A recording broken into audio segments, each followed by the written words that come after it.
Senhores, bom dia, boa tarde, boa noite, estamos de volta. Temos um entretenimento, ó, top, vamos ver? Verdades difíceis de serem engolidas, versão casal cristão. Depois do casamento, a pessoa mais importante da tua vida é o teu cônjuge, mesmo vindo dos filhos, mesmo pai e mãe, o teu cônjuge em primeiro lugar. Depois de casados, a mulher precisa sim colocar o marido e os filhos, enfim, a família, antes da carreira profissional. A prioridade é Deus, família, trabalho e aí igreja. Não existe dinheiro dela e dinheiro dele, é o dinheiro do casal. Divórcio não é uma opção. Depois do casamento, a tua família é o teu cônjuge e os teus filhos. O resto é parente. Pai e mãe é parente. A escolha do teu cônjuge com quem tu vai passar o resto da tua vida é tua. Porque tem muita gente colocando essa responsabilidade para Deus depois de alguma coisa errada. Vocês precisam ser racionais. Não significa que vocês não vão orar, pedir direcionamento de Deus, mas a gente vê como uma questão muito mais racional do que Espiritual. algo extremamente espiritual.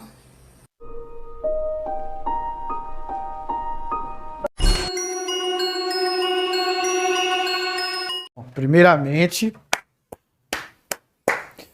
quem dera se a gente tivesse casais assim, desse jeito, né? Na vida, eu acho que a gente ia viver melhor, né? Primeiro ponto que eles levantaram ali é seu cônjuge em primeiro lugar, na frente de filhos, de pai, mãe, etc. Eles ainda também chegaram a mencionar uma outra parte lá, que depois do casamento a família é o cônjuge e os filhos, o resto é parente. E faz todo sentido. Eles colocaram também assim, Deus, família, trabalho, igreja. Biblicamente falando, faz todo sentido. Por quê? Pensa comigo. Amar a Deus sobre todas as coisas. Depois, quando você se casa, deixará o homem, o seu pai e sua mãe, e unir-se-á a sua mulher. E ambos serão uma só carne. Então, assim, o seu relacionamento, o homem simboliza Cristo, tá em Efésios 5, você acreditar em mim não, tá lá. O homem simboliza Cristo e a mulher simboliza a igreja. Então não tem nada errado. Querendo ou não, o trabalho é questão de subsistência para a família. Então, gente, claro, não anula que tem o culto racional que você deve congregar, assim como Jesus falou. Não anula, mas está totalmente, biblicamente está totalmente correto. O esquema é esse: Deus, família, trabalho, igreja. Ó. Meu Deus, cadê uns casal desse aí, papai? Então agora, vamos falar da parte difícil da coisa, né? E o dinheiro do casal, como é que é? É separado? É junto? Ah, como é que é esse negócio? Gente, nessa parte eu quero trabalhar bastante porque, querendo ou não querendo, dinheiro é uma questão que influencia bastante nos casamentos. Então, só que você pode perceber que a grande maioria dos divórcios tem a ver com a bufunfa. O que, que eu posso fazer? Então, vamos lá? Salmos 24, versículo 1. Do Senhor é a terra e a sua plenitude, o mundo e aqueles que nele habitam. A Bíblia chega a dizer também que ele é o dono do ouro e da prata. Ele é o alfa, o ômega, o princípio e o fim. Todas as coisas foram feitas por ele. E nada do que foi feito seria feito se não tivesse ele. Deus é que comanda. É tudo dele, é tudo para ele. Entendeu? Mateus 6 aqui, ó.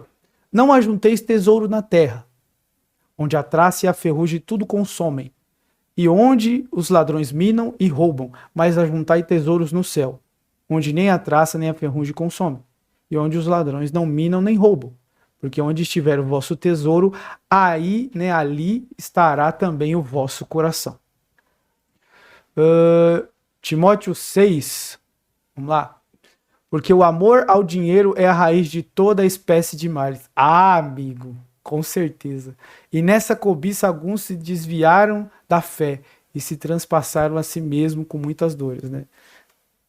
Chega a dizer que o amor a dinheiro, né, muitas vezes é mais fácil passar o camelo na ponta daquela porta, simbolizando a porta-agulha, né, do que o rico entrar no reino dos céus. De tão sério que é essa questão de dinheiro aí. Olha, eu creio que a visão do casal está relacionada a contas conjuntas e não separadas. Ah, tem o dinheiro do homem, o dinheiro da mulher, se ambos trabalham, né? Existem Hoje em dia existem poucos casais que realmente são mais tradicionais, que é só o cara que trabalha e a mulher é ali full time dona de casa, mas hoje em dia tem essa visão de que ambos trabalham, e aí não teria separado o dinheiro. Então, digamos, todo mundo pega os boletos, coloca na mesa, nós temos tantos, vamos gastar aqui, aqui, aqui, aqui. Creio que é nessa pegada que eles estão direcionando o pensamento. Biblicamente, creio que não está errado. Né? Como diz lá desde Gênesis, vocês vão deixar pai e mãe e ambos vão se tornar uma só carne. E é em todos os sentidos. Financeiramente, geograficamente, afinal de contas acontece uma separação, né, de distância entre os pais e os filhos, enfim. Então faz todo sentido. Mas falar para vocês que tem um versículo bíblico que deixa bem claro, você tem que ter conta conjunta. Não. Mesmo porque na época tinha muito essa questão de lei do marido, e o marido era raiz, né? O patriarcado full hard. Era o homem que sustentava a casa e a mulher cuidava dos filhos, esqueça. Tito 2 tá lá para não me deixar mentir, entende? Mas se a gente for fazer por analogia, faz mais sentido que seja tudo junto, ok? Então, não tenta distorcer o que eu tô dizendo, pelo amor de Deus. Mas uma parte importante agora. Segura na cadeira aí. O que diz aqui, ó? Mas quero que saibais que Cristo é o cabeça de todo homem, o homem é o cabeça da mulher e Deus é o cabeça de Cristo. Então, é Deus, Jesus, homem, mulher, filhos. Porque ele é o responsável. Quem é que deve morrer pela mulher? É o homem. Isso é dever. Está em Efésios 5, é dever. A mulher deve respeitá-lo. E aí, você quer viver o que a Bíblia diz ou não, jovem? Você decide. Eu tô lendo aqui para você o versículo, você aceita se quiser. O outro ponto aqui que eles colocaram seria: o divórcio não é uma opção. Sim, concordo, mas eu quero deixar 3 ressalvas. Ok? Vamos lá ver? O casamento deve ser honrado por todos. O leito conjugal conservado puro, pois Deus julgará os imorais e os adúlteros. Tem aqui algumas traduções, por exemplo, o venerado seja o casamento e o leito sem mácula. Então, aqui é uma tradução diferente, tá? Outra parte importante aqui, ó. Não foi o Senhor que os fez um só? Em um corpo, né? Em corpo e em espírito, eles lhe pertencem. E por que um só? Porque ele desejava uma descendência consagrada. Portanto, tenham cuidado, ninguém seja infiel com a mulher da sua mocidade. O próprio Senhor dizendo: eu odeio o divórcio, diz o Senhor, o Deus de Israel. E o homem que se cobre de violência como se cobre de roupas, diz o Senhor dos Exércitos. Por isso, tenham bom senso, não sejam infiéis. Para você ver a seriedade da coisa. Deus leva o casamento muito a sério. Porque, como eu falei, você simboliza o Cristo, Jesus e a igreja. O noivo e a noiva. O homem e a mulher. É uma simbologia muito, muito séria para Deus. Então não brinca não, viu, jovem? O casamento, o bagulho é louco, viu? Se Deus te pegar na curva, a chinela canta, viu? E canta lindamente. Lembra que eu falei para você da ressalva? Dá uma olhadinha comigo aqui. Então lembra que eles falaram assim, bem claro. Divórcio não é uma opção. E realmente não é. Porém, existem, exceções. Não é a vontade de Deus. São permissões que Deus dá por causa de quê? Do nosso coração duro, assim como Jesus disse. Certo? E o versículo está aí na tela para você dizer que eu não estou mentindo. Agora vamos ver as exceções. O primeiro ponto tem a ver com a morte. Romanos 7, confere comigo aqui. Ó, porque a mulher está sujeita ao marido, enquanto ele viver, está ligada pela lei, mas morto o marido está livre da lei do marido. De sorte que, vivendo o marido, será chamada adúltera, se for de outro marido. Mas, morto o marido, está livre da lei. Assim não será adúltera, se for de outro marido. Pegou a visão? Então, existe a exceção numa espécie de divórcio, de poder separar do outro. Primeiro ponto, morte. Segundo, qual que é o motivo? Imoralidade sexual. Confere aqui, ó. Foi dito, aquele que se divorciar de sua mulher deverá dar carta de divórcio. Ou carta de repúdio, enfim. Mas eu lhes digo que todo aquele que se divorciar de sua mulher, exceto por o quê? Imoralidade sexual, Ou seja, a fornicação, qualquer tipo de ato libidinoso fora do casamento, que não seja o seu cônjuge, é considerado imoralidade sexual. Faz que ela se torne adúltera. E quem se casar com a mulher divorciada estará cometendo adultério. Ok? Então, qual foi o primeiro morte e depois a traição, que no caso tem a ver com qualquer tipo de ato libidinoso fora do seu cônjuge, fora do casamento. Pegou? E aí nós temos o terceiro ponto. Mas vamos ler aqui para você entender o contexto, para depois você não dizer que eu estou usando versículo isolado. Isso aqui é importantíssimo. Aos casados dou este mandamento, não eu, mas do Senhor. É Paulo falando, ele deixando bem claro.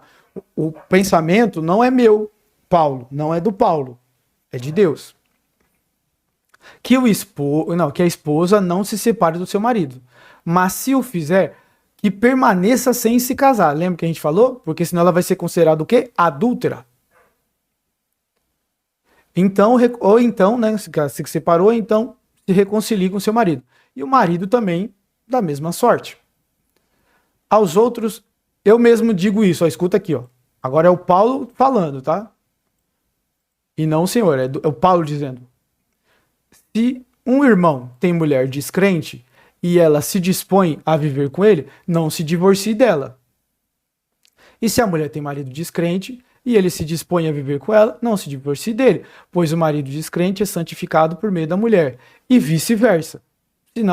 Se assim não fosse, seus filhos seriam impuros, mas agora são o quê? Santos. Todavia, se o descrente separar-se, que se separe. Em tais casos, o irmão ou a irmã não fica debaixo da servidão, ou seja, não fica debaixo da lei. Deus nos chamou para viver em paz. Okay? Deixar bem claro, realmente o divórcio não deve ser uma opção em hipótese alguma, porque você simboliza Cristo e a igreja. É algo extremamente importante na visão do nosso Senhor. Ok? Deixando isso bem claro. Porém, entretanto, embora todavia não obstante, existem exceções que não são a vontade de Deus, eu vou deixar bem claro, não são a vontade de Deus. Mas, infelizmente, por causa de problemas do ser humano, existem permissões. Morte, traição, imoralidade sexual, ou seja, qualquer tipo de ato libidinoso fora do casamento, e se caso o seu cônjuge for descrente. Então, para deixar bem claro, imagina, você não é crente, você já era casado, e aí você aceita Jesus. Se depois disso aquela pessoa não quer viver com você, o que você pode fazer? Ou talvez você casou com a moça ali, e aí ela se torna descrente, ela perde a fé e descamba no mundo aí. Você também não pode fazer nada. Então você perde essa servidão, como Paulo menciona aqui. Esse jugo da própria lei, porque quando você está casado, tem essa lei. Então você vive ali até a morte. Então você está debaixo de um dever. Por isso que chama de jugo, de servidão. Ok? Então espero que aí a gente tenha tirado todas as dúvidas. Vamos ao próximo ponto. Esse aqui, gente, esse ponto eu acho muito legal de discutir. Porque assim, a escolha do cônjuge, ela é sua. E eu concordo plenamente. Se você procurar de Gênesis a Apocalipse, você não vê ninguém orando. Eu tô dizendo, ninguém. Você não viu ninguém falando assim, ai Deus, me manda uma mulher. Ai Deus, me manda um homem. Não, não tem. Mas tem um ponto que é o seguinte. Está em Gênesis 24. A gente vai ler daqui a pouco. Basicamente é o seguinte. O Abraão, né, o pai de todos, o pai de muitas nações, já estava ficando velho, falou para o servo dele assim, ó jovem, vai lá buscar uma mulher para meu filho. Nessa época aí o Isaac provavelmente já tinha 40 anos, como diz na Bíblia. Vai lá buscar. Ele vai, e aí ele faz uma oração. Vamos lá ver? Então orou, Senhor, Deus do meu senhor Abraão, dá-me neste dia bom êxito e seja bondoso com o meu senhor Abraão. Como vês, estou aqui ao lado desta fonte, e as jovens do povo desta cidade estão vindo para tirar água. Concede que a jovem, a quem eu disser, por favor, incline o seu cântaro e dê-me de beber. Ela me responder, bebe, também darei água aos teus camelos. Seja essa a que escolheste para o teu servo, Isaque. Saberei assim que foste bondoso com o meu senhor. Antes que ele terminasse de orar, surgiu Rebeca, filho de Betuel, filho de Milca, mulher de Naor, irmão de Abraão, trazendo no ombro o seu cântaro. Assim, você vê que é interessante, né? Eu acredito que, como a Bíblia diz, que enganoso é o coração do homem. Então você deveria o quê? Usar o raciocínio. Então existem qualidades para que você possa escolher um homem e possa escolher uma mulher. Existem qualidades. Talvez o casal exemplo, para que você coloque na sua cabeça e tenha uma referência do que é ser casado, seja José e Maria. A Maria, que era mãe de Jesus, e o José, que era os pais terrenos ali de Jesus. Cara, esse casal não tem como. Porque para pensar o seguinte, jovem. O anjo aparece e fala para Maria, salve agraciada, bendita és tu entre as mulheres. Ou seja, ela foi a selecionada. Quer dizer que ela é a melhor de todas. Não existe mulher tão agraciada no mundo da época dela que não foi ela. Essa mulher é exemplo ou não é, jovem? Então, toma vergonha na sua cara, vai ler a Bíblia. Vê lá as atitudes dessa Maria aí e você vai saber identificar se uma moça vale a pena ou não. Mesmo sentido, as mulheres deveriam olhar para esse José. Por quê? Eles estavam desposados. José e Maria estavam desposados. E naquela época não tinha beijo, não tinha toque, nada, nada, nada. Aí do nada a Maria aparece pro José e diz que tá grávida. Como é que você acha que esse cara ficou? Você acha que esse cara ficou feliz? Com certeza não. Ah, ele virou corno do Espírito Santo. Embaçado, né? Verdade seja dita. Mas ele já tinha um amor tão grande por ela, tão grande que ele estava disposto a sacrificar a honra e a reputação dele. E aí o anjo aparece e fala, não, não, não, fica tranquilo. Ela está grávida do Espírito Santo mesmo. Fique em paz. Então, nós deveríamos realmente pegar a Bíblia, como diria o seu Madruga, engolir os livros, para que a gente possa escolher o melhor. Beleza, gente? Bom, creio que é isso. Eu fico por aqui.